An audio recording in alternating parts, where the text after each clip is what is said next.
দালালদের জুলুমবাজি ও তোলা চাওয়ার অভিযোগ। বৈধ কাগজপত্র তথা চালান থাকা সত্ত্বেও কয়লা বোঝাই ট্রাকের থেকে দালালদের জুলুমবাজি ও তোলা চাওয়ার অভিযোগ ওঠে। এরই প্রতিবাদে কুলটি থানার অন্তর্গত পশ্চিম বাংলা ও ঝাড়খণ্ড সীমান্তবর্তী ডুবুরডিহি চেকপোস্টের সামনে বিক্ষোভ করা হয়।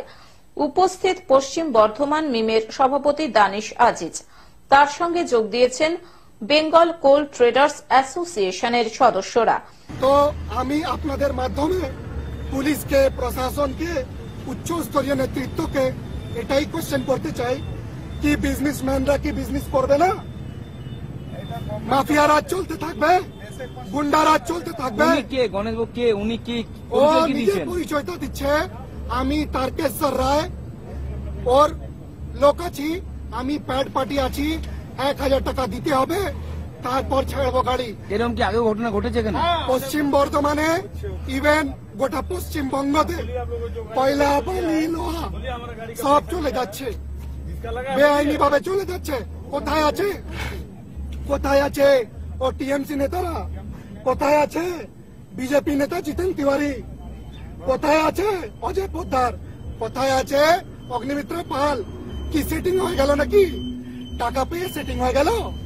যদিও দানিশ আজিজের বক্তব্যকে অস্বীকার করে কুলটি ব্লক যুব তৃণমূলের সভাপতি বিমান দত্ত বলেন, এসব ভিত্তিহীন অভিযোগ ও পাগলের প্রলাপ।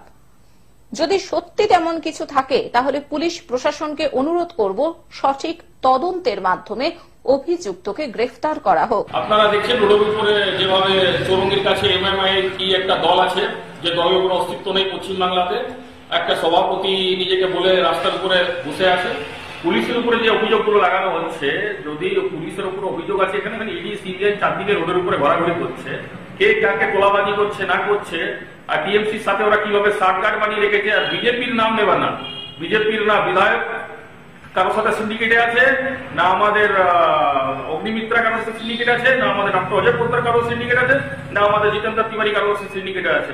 এই ধরনের যেভাবে তোলাবাজির জন্য নিজের দলটাকে তোলাবাজির দল বানিয়ে রেখেছে, সেই জন্য আজকে বাইপাসের উপরে বসে সেখানে তোলাবাজি নিয়ে এই ধরনের বক্তব্য রাখছে। আমরা বিরোধ করছি, দরকার পড়লে আমরা এই দলের বিরুদ্ধেও একটা মামলা করব। অন্যদিকে বিজেপি নেতা টিঙ্কু বর্মা বলেন, মিমের সভাপতি হিসাবে যিনি নিজেকে দাবি করছেন তিনি নিজেই রাস্তার উপরে বসে আছেন। সেই দলের কোনো অস্তিত্ব নেই পশ্চিম বাংলাতে। বিজেপির নাম নেবেন না, এখানে বিজেপির কেউ জড়িয়ে নেই। প্রয়োজনে আমরা ওই দলের বিরুদ্ধে মামলা করব। অপরদিকে কুলটি ব্লক কংগ্রেসের সভাপতি সুকান্ত দাস বলেন, গোটা পশ্চিমবঙ্গ জুড়েই দালাল রাজ চলছে। তাই আগামী দিনে প্রশাসন থেকে যদি বিষয়গুলি খতিয়ে না দেখে বা আইনত ব্যবস্থা না নেওয়া হয়, তাহলে কংগ্রেসের পক্ষ থেকে বৃহত্তর আন্দোলন করার কথা ভাবা হবে।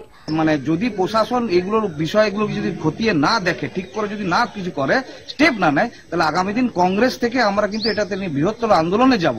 আর আমরা চেষ্টা করব যেন এইসব দালালিগুলো বন্ধ হোক। আসানসোল থেকে সৌমিত্র গাঙ্গুলির রিপোর্ট, গ্লোব নিউজ। এখন থেকে গ্লোব টিভি দেখুন আপনার স্মার্টফোনেও।